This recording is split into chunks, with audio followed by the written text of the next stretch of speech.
نعوذہ ونسلم علی رسولہ الکریم اما بعد فاعوذ باللہ من الشیطان الرجیم بسم اللہ الرحمن الرحیم۔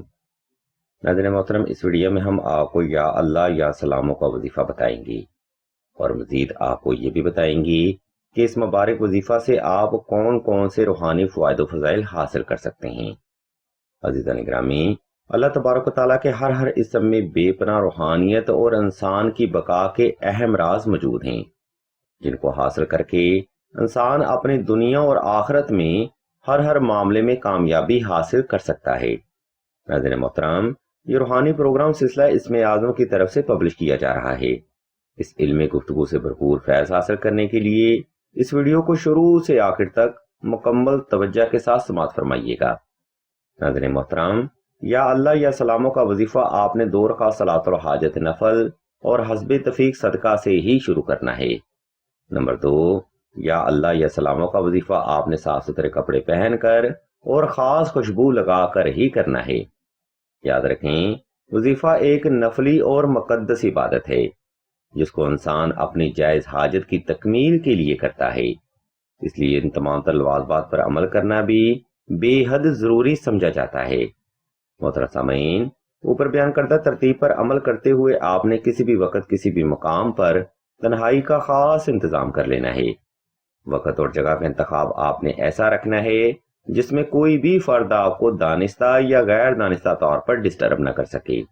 جب آپ حالت سکون میں آ جائیں تب آپ نے اسم اللہ کو تصور کرتے ہوئے آنکھیں بند کر لینی ہیں۔ اس مقام پر آپ نے چند ایک سیکنڈ وقفہ لازمی کرنا ہے تاکہ آپ کا وجود اور دل کی دھڑکن حالت سکون میں آ سکے۔ جب آپ مکمل طور پر ریلیکس ہو جائیں تب آپ نے اسم اللہ کو تصور کرتے ہوئے اسم اعظم کی تلاوت شروع کرنی ہے۔ یہ تلاوت آپ نے آہستہ آہستہ، مکمل توجہ سے اور اپنی جائز حاجت کو مد نظر رکھتے ہوئے ہی کرنی ہے۔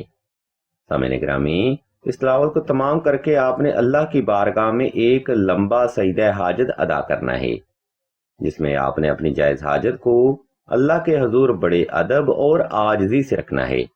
ناظرین محترم، اہل علم بیان فرماتے ہیں کہ جب انسان اللہ کو تصور کرتے ہوئے اسم اعظم کی تلاوت کرتا ہے تو اس فرد پر اللہ کی سلامتی اور برکتیں نازل ہونا شروع ہو جاتی ہیں، اور فرشتوں کو حکم دے دیا جاتا ہے کہ میرے بندے کے ہر کام میں سلامتی والا معاملہ کیا جائے۔ اس لیے یا سلام و یا اللہ کا وظیفہ ایک صوفی وظیفہ کہلاتا ہے جو کہ اولیاء اللہ اپنی حیات میں کیا کرتے تھے۔ ناظرین محترم، اس ترتیب پر عمل کرتے ہوئے آپ نے یہ وظیفہ کم از کم 14 سے 21 روز تک لازمی جاری رکھنا ہے۔ انشاءاللہ میرے مولا کے فضل و کرم سے آپ کی ہر نیک اور جائز حاجت ضرور پوری ہوگی۔ ویڈیو کے آخری حصہ میں ہم آپ کو بتاتے چلیں کہ سلسلہ اسم اعظم دعا نے دعائے خاص کا روحانی پروگرام بھی شروع کیا ہے۔ دعا کا یہ خاص پروگرام ان افراد کے لیے ہے جو کہ رزق کی بندش، محبت کی بندش یا نصیب کے بندش کا شکار ہیں۔ اگر آپ بھی اپنی زندگی جبر مسلسل میں گزار رہے ہیں تو بغیر دیر کیے کمنٹ سیکشن میں اپنا نام اور اپنا مسئلہ بیان کر دیں۔ سلسلہ کے بزرگ انشاءاللہ آپ کے لیے دعائیں خاص بھی کریں گی اور بہترین روحانی علاج بھی تجویز فرمائیں گی۔ ہم بھی اللہ کے حضور دعا کرتے ہیں کہ تمام مسلمانوں کو اپنے حفظ و ایمان میں رکھیں اور تمام مسلمانوں کی تمام نیک اور جائز حاجات کو صدقہ محمد والے محمد کی نسبت سے جلد پورا فرمائیں۔ آمین ثم آمین یا رب العالمین۔